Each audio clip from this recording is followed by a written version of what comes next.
Good afternoon. Thank you for joining today's webinar hosted by Whitcomb Solinsky. My name is Sherry Hughes Smith, and I'm the Chief Marketing Officer here at Whitcomb Solinsky.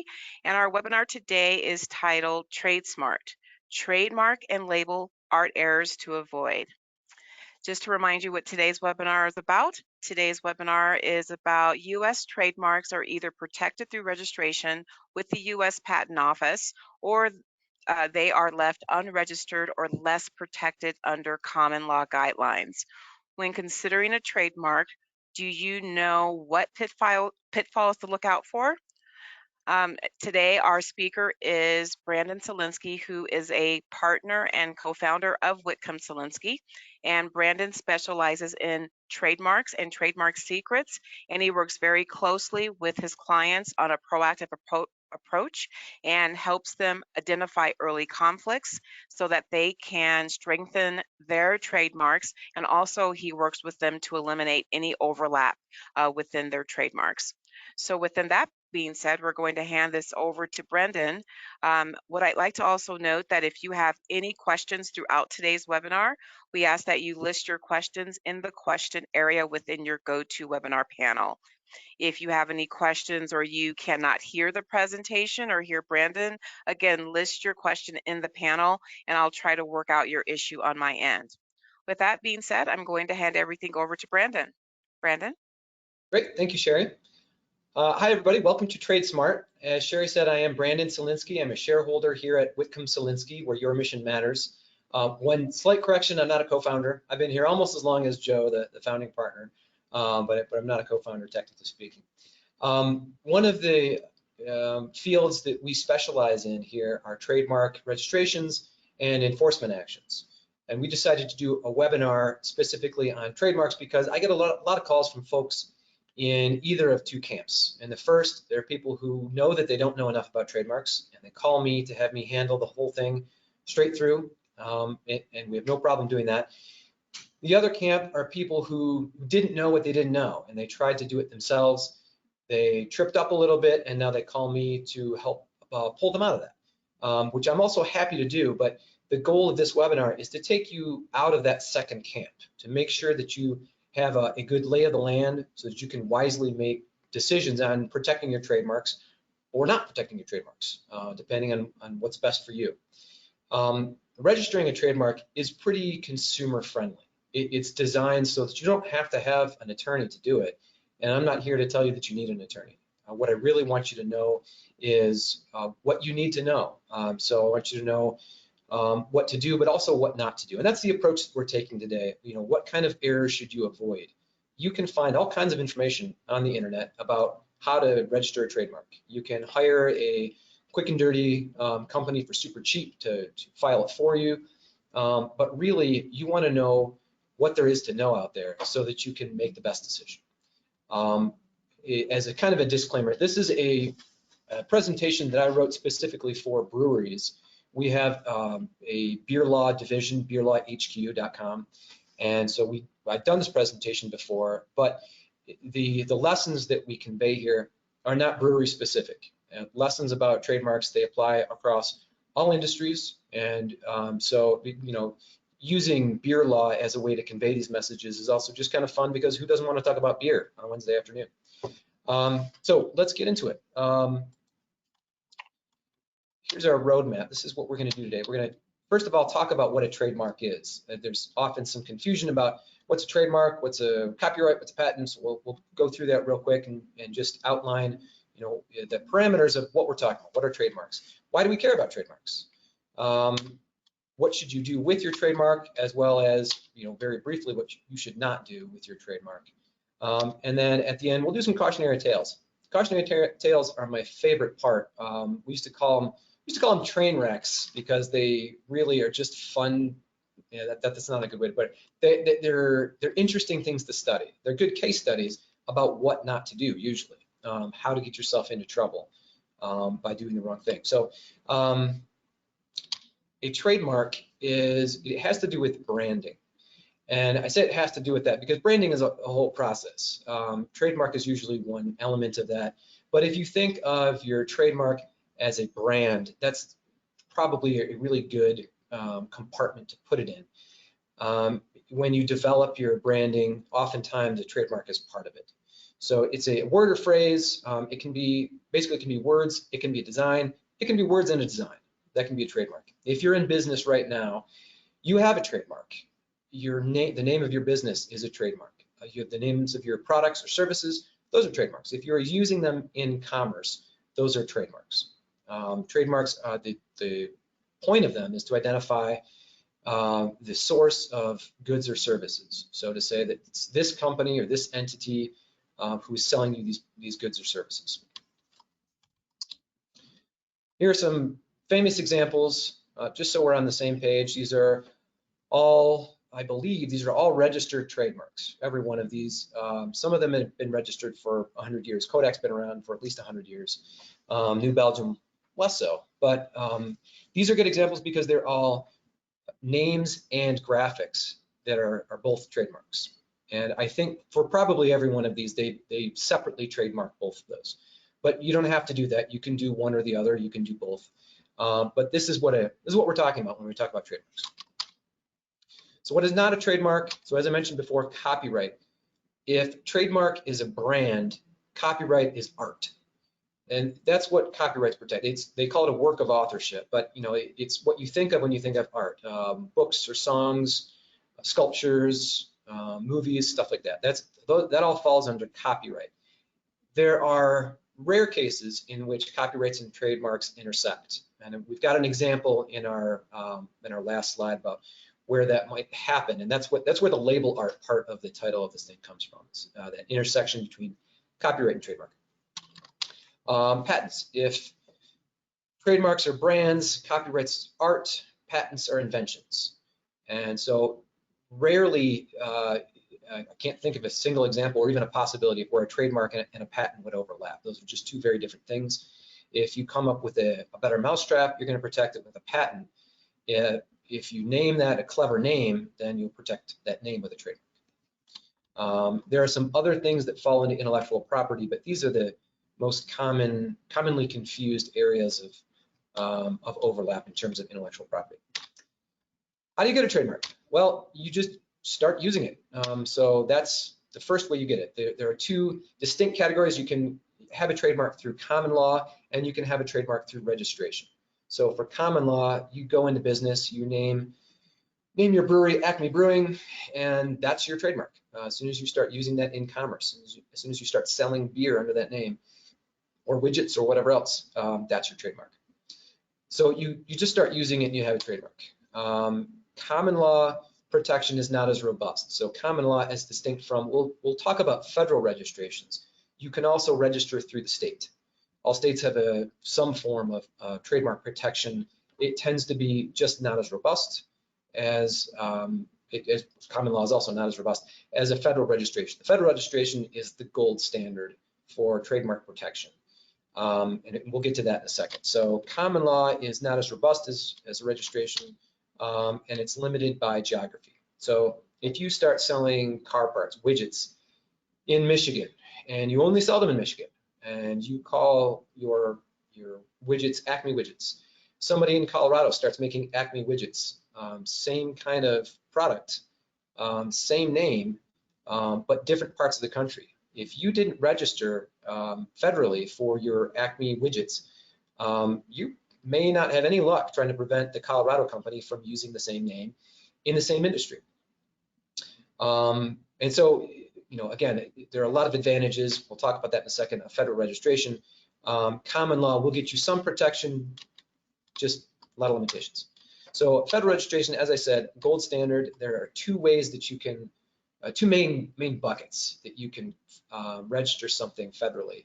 You can have a 1A or a 1B. 1A is, we're using this mark right now. We're in business, we're using it in commerce. I sold my first beer last week under this name, and so we're going to file an INU, so 1A application. That's good because you're jumping in with both feet. You're saying that right now no one else can use this mark because it's mine, and I'm registering it. The other way is intent to use. So let's say you're still a few months out from finishing up your brewery or getting your business launched. but you want to make sure that the time and the money that you invest into your name or your logo, that's not wasted. So you get your foot in the door. You file a 1B application, intent to use, saying, hey, I have a good faith belief that I'm going to be using this very soon. I want to register. I don't want anyone else to use it. So I've done my research already. I'm going to file an intent to use application. You'll have to follow that up later when you actually start using the mark in commerce, when you actually start selling something or performing services for money. So those are the two types of federal registration. Again, two main buckets. There are a lot of other subcategories in there, but when you're trying to figure out whether you should file something, those are the two different things that you should consider broadly. The benefits. So these are just a few of the benefits. There are a lot of benefits for having a federal registration. You can use the circle R. That is the thing that people notice immediately, and what you saw on some of those trademarks that we looked at before. So the one for New Belgium had the circle R on it. I think Coca-Cola had the circle R on it. Interestingly, McDonald's did not. So wherever I pulled that McDonald's logo from, they had a TM next to it. Just briefly, the difference is if you have a registration, you get the circle R. So you can brag to everyone that you have a federal registration. The benefit of that really is just to put people on notice. The benefit of that circle R. It lets people know that other companies know that you invested time and energy to protect your mark. They should think twice before stealing it or infringing on it. The TM just means that you're using your mark as a trademark. You don't have a registration yet, but beware. This is what I consider my trademark. So anybody can use that TM. The circle R you can only use once that mark is actually registered, once that goes through. So you've got a number of other benefits to federal registration. It's a good way to go. It's not for everybody. If you exist in a limited market, say you're only selling your widgets in Michigan, you're not selling them anywhere else, and so you don't care if any other states, if a company starts selling widgets under that same name anywhere else, well, then you probably don't need a federal trademark. You might get a state trademark in that case. You might at least take advantage of what limited protection a state trademark would offer you. So these are some of the things to think about. Where are you going to be in the world or in the country? What industry you're going to be in? Because when you register a trademark federally, again, one of the things you do is you specify what thing you're going to be doing, what type of product you're going to sell, what type of service you're going to provide. And that limits the scope of your trademark. And this is a little bit beyond the scope of this presentation, but that matters. So the industry that you're in matters. And that's one of the ways that that you can trip yourself up. So I'll spend just a minute talking about that. It's not really part of this presentation, but the idea that when you register your trademark, one of the items on the application is what class are you going to register it in, and then specifically, what thing are you registering it for? So for example, if you are going to sell t-shirts under your trademark, that's class 25. But within class 25, there's all kinds of different clothes. And if you're not specific about what kind of clothes you're going to sell, your registration probably won't go through. If it does go through, it's going to be susceptible to cancellation if you got that description wrong. So you're kind of building it on a house of cards if you don't get that part right. That's one of the few things that I would say if you're going to ask an attorney something, if you want to dial in your registration, make sure that you do it right. That's an area that is rife with problems. I've had clients before who were over-inclusive. They were ambitious. They said, all right, we're going to sell things in this category, and I want to sell everything in this category. But they weren't selling everything in that category. They were selling a handful of things. And so somebody else came along and tried to cancel their mark and said, well, you're not using your mark as you have alleged, and therefore there's fraud. So don't do that. Get it right the first time. Be precise about it. All right. So why do we care? Why do we care about trademarks? Why do we care about protecting our intellectual property? And this is the part of the presentation that is most obviously brewery centric. But again, this does apply to everybody, because what I'm going to show you is that it matters. Your trademarks matter because the value of your brand matters. And that's why I said in the beginning, think of this as your brand. If you're in business, you probably have some idea how important it is to have a brand identity. For example, if you started making a soft drink and you called it Coke, Coke's going to find out about that, and they're going to care. And they're going to care because when you sell a product called Coke, you're taking from their market share. You're taking away customers from Coke. Those are people who probably think they're buying actual Coke, think they're spending their money on that, and they're not. That money's going to you instead of Coca-Cola. And also, if you're selling an inferior product, and I think anybody at Coke is going to tell you that every other product is inferior. It's a good product and a popular product.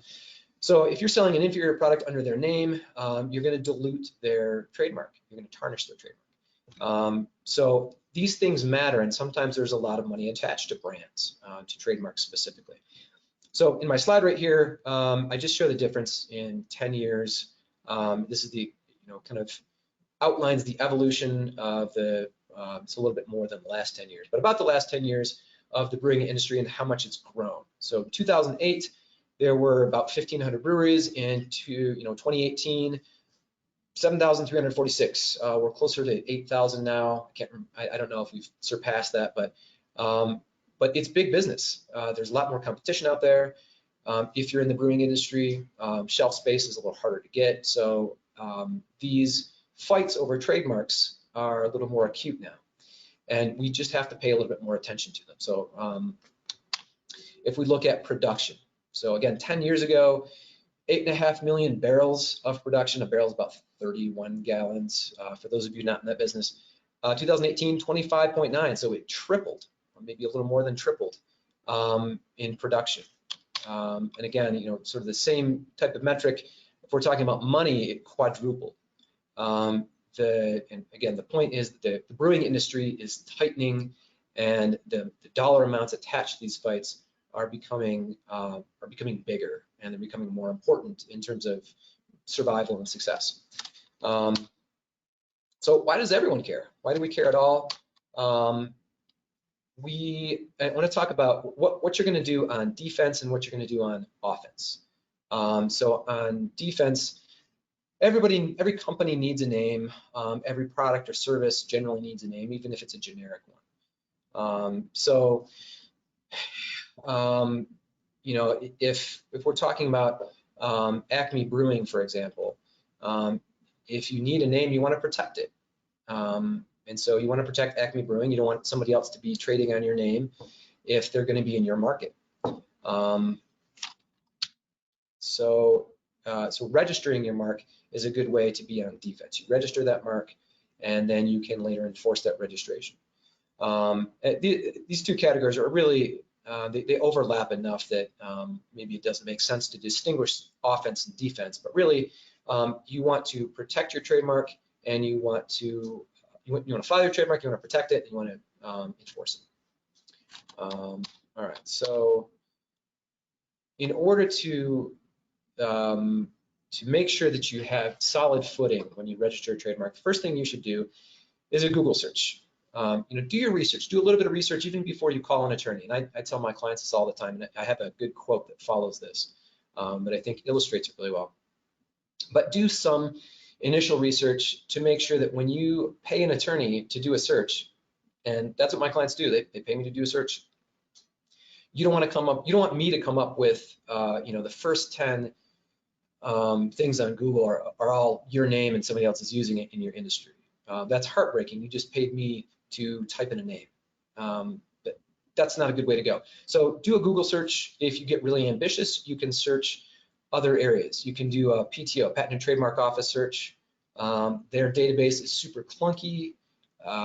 I think it's kind of hard to use, but if you want to sit down and figure out, that's another place that I will always look. I'll always check Google and the PTO. And then if there's an industry-specific database, so for beer, Untapped is a magnificent resource. If you're trying to figure out if somebody's using a name for a beer or a brewery, it's probably going to be in there. I mean, it's almost as good as Google in terms of finding beer stuff. Rate Beer is another one. TTB certification. So again, digging in really deep, drilling down really deep, you can find other places to search, but Google and PTO are standards. And so the first thing you do is research. Second thing you do is you register. So file that registration, assuming that everything's clear. So if you get a clearance, you do that research, you find that no one else is using a mark like yours in your industry, then it's probably safe to file that registration. There's some subtlety there. So, you know, if, again, I'll use a beer example. If you find that your mark is clear for beer, you also want to check things like wine and soft drinks and stuff like that, restaurants. These are all things that the PTO cares about. If there's Acme, I don't know, Acme Restaurant out there, and you're filing for Acme Brewing, if Acme Restaurant already has a registration, the PTO is probably going to care about that. So you need to have some idea what the other industries are that are going to be in your lane, and make sure that you cast a broad net. So let's say your search is clear, you file that registration, and hopefully it goes through. Great. So once you have your registration, you want to pretty consistently review and make sure that somebody else is not using your mark. So check the same kinds of things. Google your mark every once in a while. I recommend you do it at least once a quarter to see Google. And so Google it, check the PTO page, and when somebody files a new registration, it'll show up. And so if you put your name in and there's one like it, as long as it's spelled the same, as long as you check a number of different spellings, you'll be able to find that and you can object to it timely. So you can make sure that somebody isn't going to infringe on your mark at that level, you know, at that point in the process. So research, register, review. Do those things. Those are good steps to make sure that you're on top of your intellectual property, at least on top of your trademarks. What you should not do. So this is probably the fastest, quickest part of the presentation. Don't infringe on somebody else's trademark. If you do that, you know, if somebody has a registration, as I said before, having registration is an indication that somebody is going to do what they need to do to protect it. So if you're coming up with a new name and you see that Acme Brewing is already out there, don't do Acme Beer Works. You know, that person's probably going to come after you. You're going to have some kind of fight. It's going to cost you some money probably to put up that fight, whether you hire an attorney or not. So be as original as you can. So don't use somebody else's name, logo, or packaging. Don't let somebody else use yours. And this is important. Don't let this slide. So if you're going to go to the trouble of registering a trademark, do that knowing that you may have to enforce it, and plan for that. And enforcing it might be a cease and desist letter. It might be calling the other company and saying, hey, you're stepping on our toes. You know, can you change your name, please? It might be filing a lawsuit, and we've got some of those coming up on the cautionary tales section. So when things go really south, you might wind up in litigation. That's expensive. That is no fun. I've never had a client tell me, man, I'm glad we did this litigation. This was awesome. That never happens. So even if you win, it's a painful process, and why do it if you can avoid it? So don't infringe on somebody else. Don't let somebody infringe on you. And what I was going to circle back to is, if you do that, if somebody is infringing on your mark and you just let it go, you say, well, you know, I don't feel like throwing money at this or time or anything, or I don't care. You might lose your rights to that mark. And the way that works is, there's a tending fences rule in trademarks. So if you don't enforce your trademark, you might lose the right to that mark, because somebody who wants to then cancel your mark or use a mark similar to yours, and you get into a fight, they come along and say, well, you know, there are these 5 other people using similar marks. You never enforced exclusive right to your mark, so you shouldn't get it. The PTO or the court, whoever's, you know, whoever the case is in front of, they might agree. They might have said, yeah, you don't really get that mark. You didn't enforce it. So, Brandon, we do have a question. yes. Someone has asked, what about a business that is updating their trademark logo? Do you retain copyright from the original and gain the one as well, or do you lose the old one? Okay, so I'm assuming that this is a registration question, although the answer will apply whether it is or not. If you update your trademark, if you don't, it depends. So I'll say that. If you don't then register that new mark, then you might lose your registration. And it depends on a few things. So first of all, if you stop using the old mark, And going forward, you've got this new branding, this new logo, whatever it is. If it's different enough, then you're going to lose your right to that mark if you don't register it. So you should probably register your new mark. And I say it depends because what if it's just slightly different? A slight difference you might be able to slide by. You changed a color. I mean, if you change a color and color was not material to your mark, if you registered in black and white, that's going to be okay. But if you change the shape of it, if you change a word on it or something like that, you should re-register. You're leaving it to chance, and chances are good that you're going to lose that registration altogether. So if we're talking about registration, err on the side of caution and file a new registration for that thing.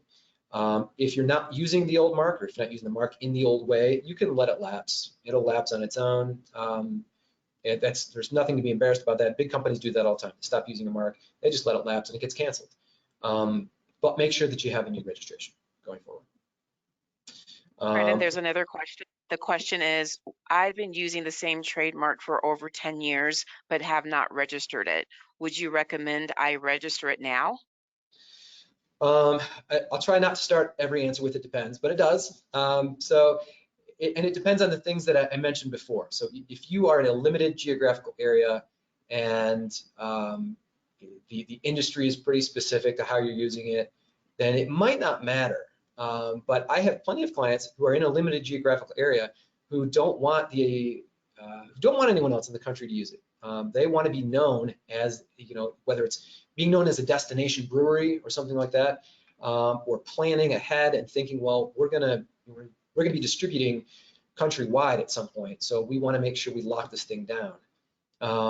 Those are the sorts of questions that you want to answer for yourself. But sure, just the fact that you've been using it for 10 years is only going to help you register it. So that ought to be able to go through, but it depends also on whether somebody else is already using something similar. If somebody else already has registration for a mark that's similar to yours, you might not be able to, depending on how long they've used it.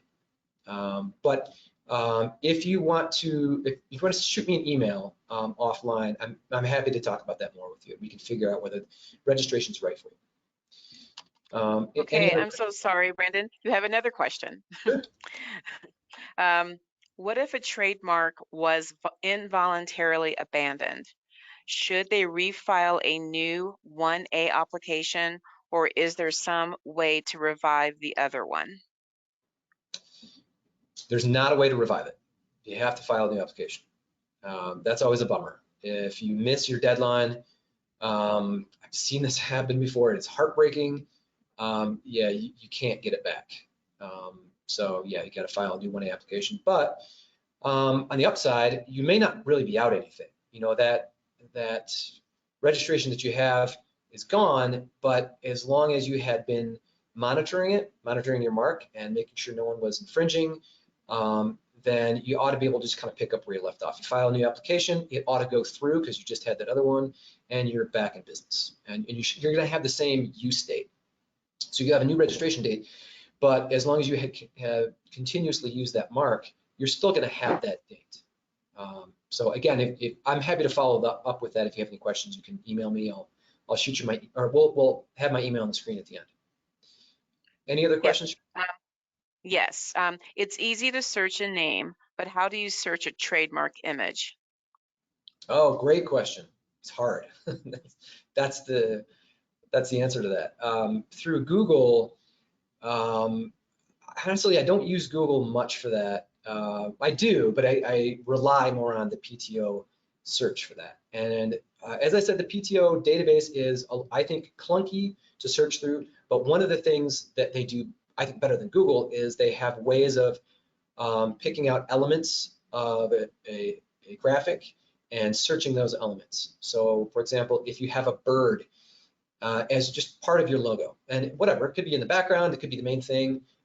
You can search animals, you can drill down and search birds, you can even search specific kinds of birds and to see if those birds are being used in the industry that you're in. So the PTO database, it's called TESS, T-E-S-S, is better for that. Google, you can still do the same thing. You can search different elements of it, but but I think that those results are not as reliable, and I'm not as comfortable doing that. PTO is better. All right, any other questions, Sherry? Yes. Okay. What do you, let's see. What do you need to upload? What do you need to upload to support the 1A application for trademark of a name of a brand, service, goods? Photos of the goods that you are selling, online website print out of the service fees? Short answer, yes. That's what you need to upload. If it's a product and you just show the mark on the product, that's sufficient. If it's a service, you need to have a few more boxes checked. Because you're not selling a product, you can't put your name on a thing and have that show what you're doing. But if it's a web page, that's a good example. Most people these days seem to have web pages, and you do a screen grab from the web page. But you need to make sure that your mark is there, a description of what you do is there on that screen grab. It's got to be close enough in proximity, and a way to contact you or purchase your services also has to be there. So you got to have those three things all need to be part of that screen grab. But those are the two different things. So there are a lot of other ways that you can show that you're using this in commerce. You can show a banner from a trade show. You can show a storefront, a picture of a storefront, stuff like that. So those aren't the only ways. You have to be able to show that you're using it in commerce. That's key. All right. I think, Sherry, if there are other questions, let's maybe move those to the end, move questions to the end so that we can get kind of a little bit further through this. We're about halfway done already. Sure. Touch on a few other things. So, okay. So, oh yeah, we're on cautionary tales. Great. This is my favorite part. Cautionary tales, we start with a very well-known trademark case in the brewing industry. This is, it's Russian River and Avery Brewing. So Avery Brewing's here in Colorado, Russian River's out in California. And this is the case that, it wasn't really a case, but this is the exchange that breweries love to wave around whenever they get a cease and desist. They like to say, we're collaborators in the brewing industry. Let's collaborate. Let's do something together. Because this was, I used the word gold standard before for a different thing, but this is a gold standard. This is, if you can accomplish this and resolve your trademark fight the way that Avery and Russian River did, man, you're in good shape. That's a good result. So what happened was both breweries had a beer that was the same name. I'm blanking on the name, Salvation, I think. They both had a Salvation. And they realized it, and they called each other up and said, hey, they're two, I think there were two different kinds of beers. But they're both beers, and they're both in the craft brewing industry. They're both big shots in the craft brewing industry. And they said, we're better than this. Let's not do a cease and desist. Let's not sue each other. Let's brew a beer, and we can basically blend our two types of beer into one beer, and we'll call it collaboration, not litigation, which is fantastic. So they got all kinds of great press for that. People still talk about it. This is fantastic. So this is why I say that sometimes the minimum thing that you should do if you have to enforce your trademark is reach out to the other side. You can do that as a business owner. Sometimes that's the best way to do it. In the brewing industry, I find that that's often true. The brewing industry prides itself on being collaborative. Even with the stats that I gave before about how big the industry is getting, the brewing industry doesn't, as a whole, tends to want to keep that around, keep that collaborative feeling around. So anyway, this was a great outcome. The next one is not a beer example, but it's a very recent example. The Cleveland Indians are changing their name to the Cleveland Guardians right after the season. And the Guardians, it's a reference to, you may have heard this, it's been in the news a lot lately. The announcement's only about a month old.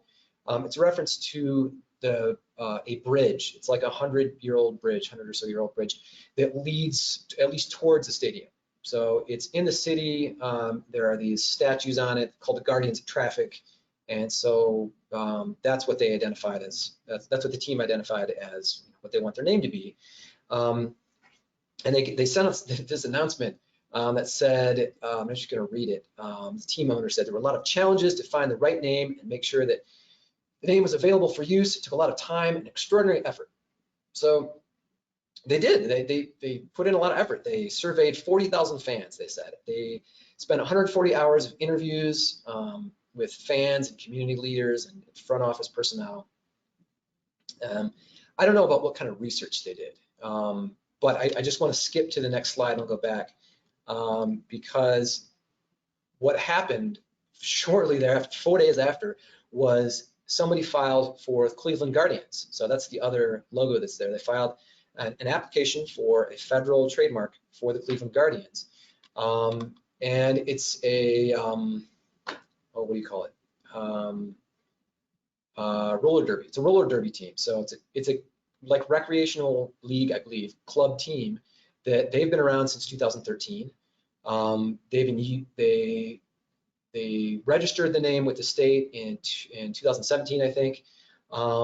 And so the Cleveland Indians baseball club either didn't do any research or they did and they felt like this wasn't a threat. Well, the Cleveland Guardians roller derby team, immediately after hearing that announcement, went and registered, or they applied.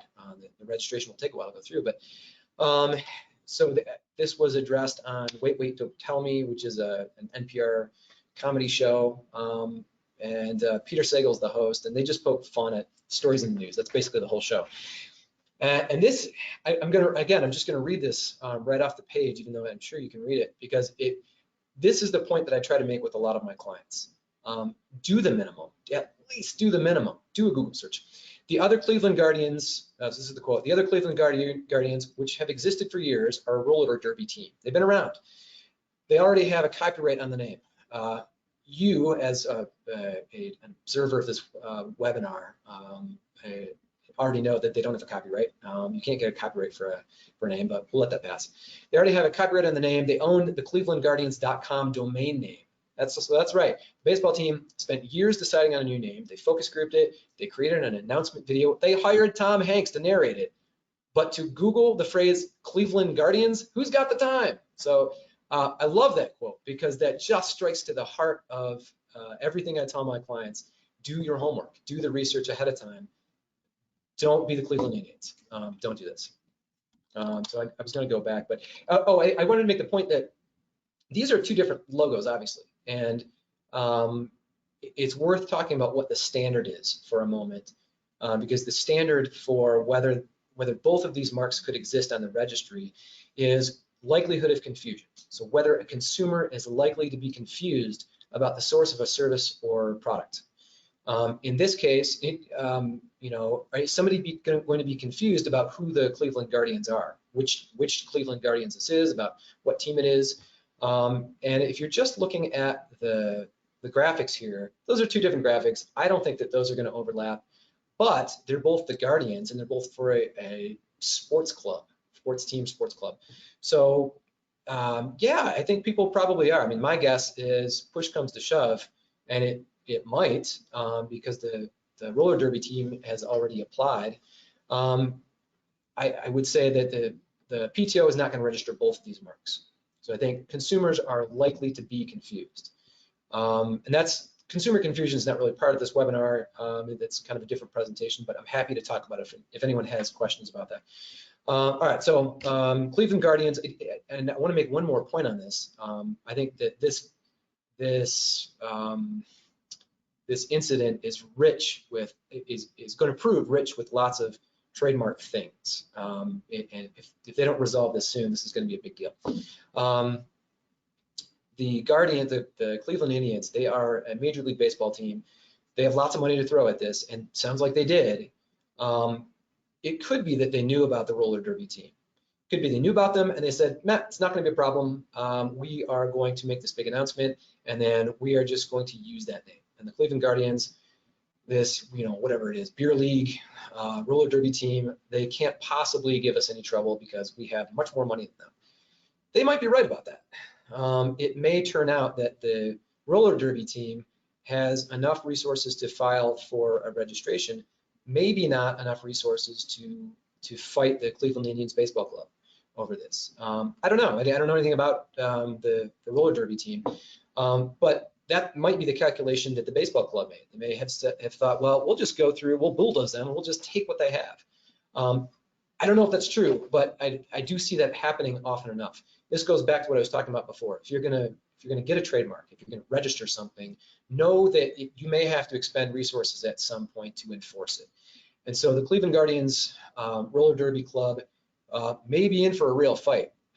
If the baseball team can work it out and has the sense to work it out, I think what they ought to do is pay off the roller derby team and just, buy the trademark. That may be what happens. We'll see. All right. So this happened a couple summers ago, I think 2 or 3 summers ago. This is Wiley Roots Brewing Company, and they they rebranded their slush beer. So the whole series of beers that were like slushes. Slushes specifically from Sonic, the restaurant Sonic. If you're not familiar with it, it was, I think still is, a drive-through type restaurant. I mean, that's what they are. And so they do like hot dogs and hamburgers and slushes. A big thing that they sell are these slushes. So Wiley Roots made a bunch of beers with that theme in mind. And I don't know that they necessarily copied all of the flavors or anything, but some of them seem very familiar. They definitely copied the branding. And I'll show you, if you look at the bottom of that can, you'll see Wiley, where the Sonic usually is, in that graphic, the yellow and blue graphic. And then they have the Route 44, and that's also, I can't remember if it's Route 44 or something else, but it might be Route 66 that the restaurant uses. So what happened? Yeah, so there's the Sonic logo. That's what it looks like. You can see that it's clearly stolen. And what Wiley Roots, so Sonic sent out a cease and desist like immediately. They got wind of this, and I don't think they were nasty about it, but they said, you can't do that. And Wiley Roots, just in the media that's out there about that, you can see they knew that was coming, and they got a little bit of time from Sonic to sell off their stock, and they changed their branding. You see what they changed it to. They took off the Sonic logo type thing, well, sort of, the rip off the Sonic logo. They took that off, and they also changed the Route 44. They put the slush machine. So they actually made beer slushes at their brewery. So they put a graphic of that behind it, which I think actually kind of looks a little bit like a toilet paper roll. I think that was not the intention, but anyway, that's what I see. But what did they get out of this? So they definitely, I think it's undeniable, they infringed on Sonic's trademark, but they got a bunch of free press out of it. Pretty good press, because they did the right thing in terms of, they got that cease and desist, and they said, yep, mea culpa, you're right, we'll change it, give us some time to sell off stock. We didn't mean anything. And I don't think they did. What the owner was quoted as saying something to the effect of, this is a nod. This was a tribute to Sonic. Sonic didn't really see it that way, or at least they felt like they needed to enforce that trademark. So that wasn't a bad result. It could have gone a lot worse if Sonic had just not sent them a cease and desist and just sued them for trademark infringement. They could have been in pretty rough shape, but they got it worked out.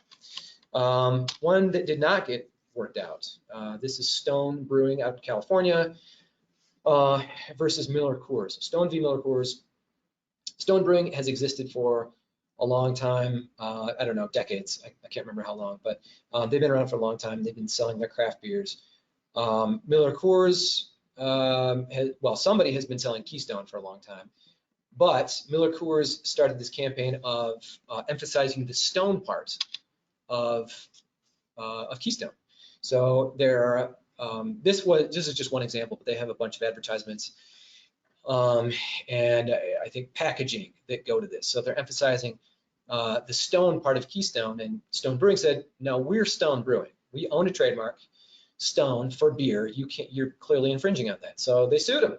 And this was, I think, hands down, the best complaint I've ever read. This is an amazing complaint. If you want to nerd out on trademarks and or legal stuff, you can look up this complaint, or I'll send it to you. I'm happy to. They did just a dynamite job, and it's ongoing. So they filed it in 2018, set for pre-trial in November of this year, which means they're not going to get to trial till next year at the earliest. That's 4 years of paying attorneys a lot of money to fight this fight. I mean, there's very few brewing companies, breweries, craft breweries that can afford to do this. I don't know how Stone's managing it, but a lot of money goes to lawyers in these fights, so it's worth working them out. But Miller Coors isn't going to back down. They've got resources to fight this fight, and so we'll see what happens. But it does seem like they're using the word Stone to sell beer on a surface level that definitely infringes on Stone's trademark. See if they can finagle some kind of subtle difference. All right. Next cautionary tale. This is West 6th Brewing versus Magic Hat. Magic Hat is in Burlington, Vermont. They were they're on the right. Obviously, West 6th is on the left. Magic Hat was around longer. They've been using that trademark to sell beer for, I don't know, probably a decade at least before West 6th came around. So West 6th is in Lexington, Kentucky. When you look at these, if you're like me, you look at these and like, well, there's some similarities. There's a number, there's a thing, it's round, but a lot of trademarks have a number and are round. Big deal. What is the big deal? Well, if you just turn it upside down, you can see it becomes very similar. So now you've got something that is the same font, the same number when it's upside down, the same dot. They call this the dingbat. So they put a little dingbat there. Now it starts to look very similar. And this went a sort of a different route. Magic Hat had registered the trademark. They asked West 6th not to use the trademark that they were using anymore. And they did not, but West 6th denied any resemblance. And they launched this PR campaign against Magic Hat. And so Magic Hat, instead of suing for trademark infringement, they sued for defamation. Said, you're saying all these nasty things about us. They're not true. You can't do that. And they ended up resolving it out of court. So they settled this case, and the settlement really, I think the only thing they really did was they took out what they call the dingbat. So they took out that star. And then I think the current logo is just the same thing, but without the star. So I don't know that really makes a big difference, but that was the conclusion that they came to. This is a local example, and I will say right off that this is the Righteous beer from Renegade. Renegade used to be my neighbor. I used to hang out there all the time, so I poke gentle fun at them for this. They came out with a Righteous IPA, and great beer. Those probably still is their flagship beer. It was really good. It did really well, but Righteous 6 Point in New York had been selling a Righteous ale already. And even though the spelling is a little bit different, Renegade made a play on the word rye because it was a rye IPA. So Righteous, that spelling difference is not enough to avoid consumer confusion. So 6 Point sent them a cease and desist.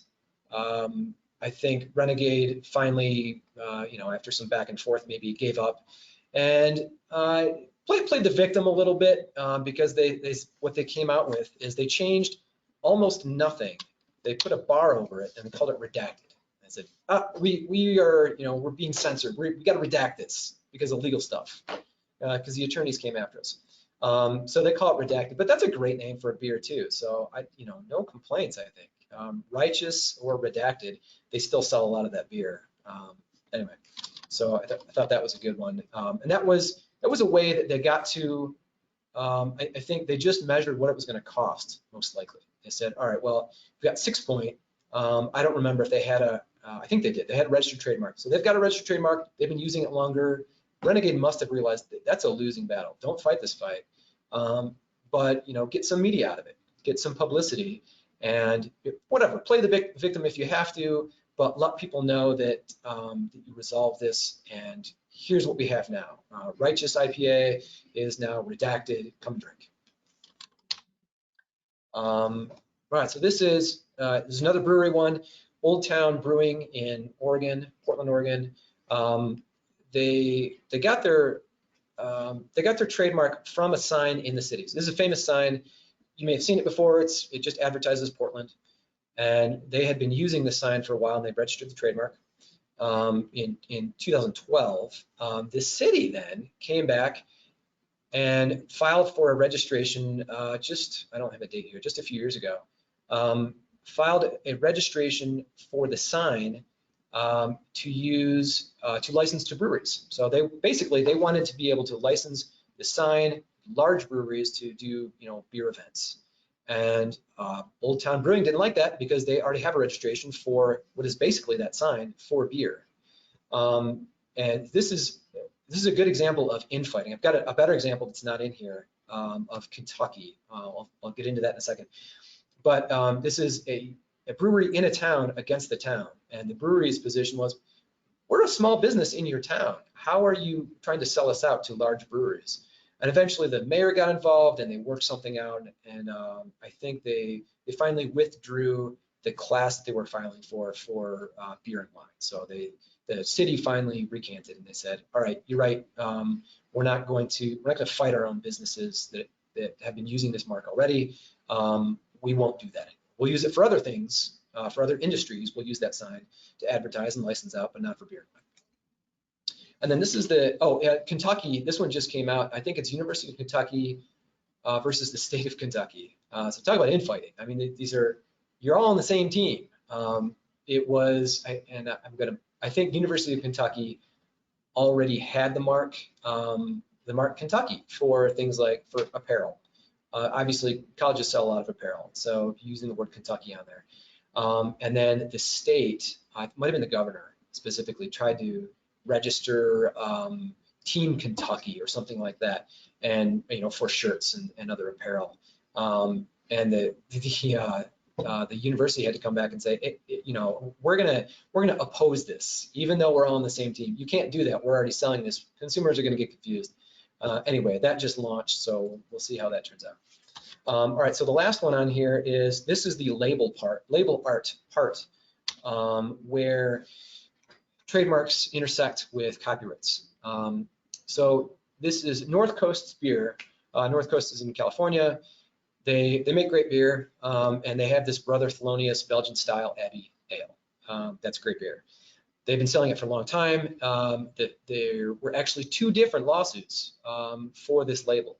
The first lawsuit was by the artist's estate, and they claim that the scope, basically, there was a license. So the artist gave a license, and after the artist died, the estate came back and tried to draw back, tried to eliminate it. And they said the scope of an implied license is determined by the licensor's objective intent at the time of creation and delivery of the copyrighted work.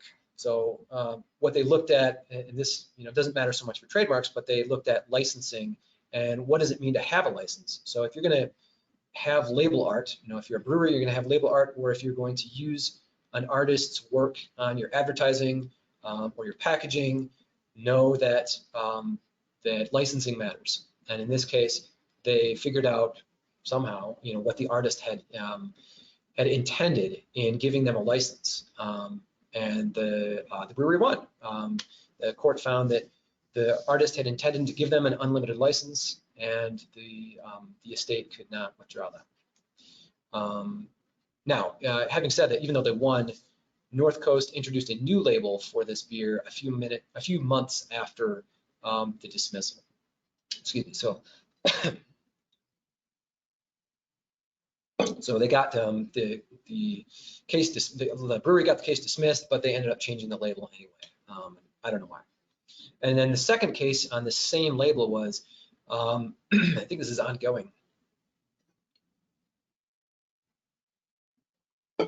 And this has to do with Brother Thelonious. So this is a monk, pardon me, not a monk, Thelonious Monk, an artist, specifically a musician. Whether his estate could revoke its permission to use his likeness. So this doesn't have to do with the work itself. It has to do with the likeness using his face. There was, let's see, actually I showed there was a confidential settlement, but North Coast resumed its use of his likeness after the lawsuit was dismissed. So the estate sued, they ended up settling, and the brewery continued to use that. is like in a different way, I think. It's a different label now. So that brings us to the end of the presentation. Sherry, before we do any kind of sign off here, are there any other questions? Yeah, so everyone that is still here, we do appreciate you joining us today. We've got 4 minutes left. If you should have any additional questions, we ask that you list them in the question panel within your GoToWebinar dashboard. We did receive a question earlier, and someone wanted you to quickly walk through the trademark registration process. Yes, I'm happy to do that. It is essentially in 3 parts, usually. These are the 3 things that you should at least be aware of. So the first is the search. When I take on a client, I recommend that I do a search. I don't require it. I'll do the registration for a discount if you don't want me to do the search. But boy, you ought to do the search, and it ought to be thorough. So when I do a search, I check Google, I check PTO, I check other industry databases, and then I provide my client a report. And that report is just a tool. It's a risk analysis tool. It will show you what I found, and it's not dispositive. You know, there might be something out there that I didn't find. That's always possible, but it will give you an idea of how to manage that risk. And I don't think I've had any problems missing something and things going south. I mean, my searches are very thorough, but I will also pass that work on to a company. You can pay, I mean, you can pay $2,000 to have a third party do the search for you. You can do it for cheaper than that, but probably not a lot. And those are super thorough, and they have software that digs in and give you this big long report, and those are great. I do them for a lot cheaper than that, and my searches are really good. So anyway, I'll give my client a report, let them know what I think the most significant findings are, if there are significant findings, and then they get to make the decision, thumbs up or thumbs down. We register that mark, or do we try to find something else? If it's a thumbs up, then I go ahead and I file the registration. And I go through and make sure that we have the right class, the right service or product, the right owner. That's an easy place to trip up. You want to make sure that you have the correct owner on there. I recommend that you generally don't own something personally. It ought to be through the company, but anyway, there are exceptions to that. All right, so do the search, do the registration. Then the third thing is the PTO will oftentimes come back with what they call an office action. And that's a temporary denial. They're saying, we need something more. We might need a clarification, or maybe we found a mark that conflicts with your mark, or they might just need you to change 2 words or disclaim a word, any number of things. But they oftentimes come back with that, an office action, and you have to reply to it, or you're going to lose out. Your mark's going to fail. So when I do a flat fee, I cover all 3 of those things: the search, the registration, and the office action. Apply to the office action. That's it. If all goes well, that's it. So if we get through the office action, your mark then gets published. Anybody can oppose it at that point. So it's published for 30 days in the PTO's own publication. And if nobody opposes it, then it goes through and it registers. If somebody opposes it, then you may have to fight that opposition. It could be somebody who thinks that your mark is too much like their mark, and so they're going to try to stop you cold before you register. And again, that's a whole other presentation. We could talk about that for a long time, about what to do, what not to do on that front. But that's essentially it. To get from start to finish, that's how you do it. Great, thank you. We have time for one more question. If I wanted to file for a federal trademark, do I need to use an attorney in my resident state, or can they be located anywhere within the country? Great question. Anywhere in the country. If it's a federal trademark, anywhere in the country. If it's a state trademark, you're better off getting somebody local, somebody who knows what advantage you might have in getting a state trademark, if any. But yeah, for a federal trademark, anybody in the country can do that. Great. Okay. Well, it is straight up 2 p.m. Mountain Time. If you have any additional questions, you have our information as to where you can send them, and I will work with Brandon to get those questions addressed. In the meantime, we do appreciate you all joining us this afternoon. We will be sending over the webinar recording within 24 hours, along with a survey asking you about what other type of trademark infringement type webinars would you like to see Brandon present to you. you. We are in the process of putting together our schedule for the remainder of the year, and we would love to hear back from you. So on behalf of Brandon, myself, and Whitcomb Solinsky PC, we do appreciate you joining us today. Have a good afternoon. Thank you, everybody. And one last thing, as you can see on our thank you page here, we've got a Whitcomb Law PC. That's the main firm. We also have Beer Law HQ. If you're a brewery and you have beer law questions in general, you can go there and we'll help you out. Thank you so much, everybody. Take care. Guys.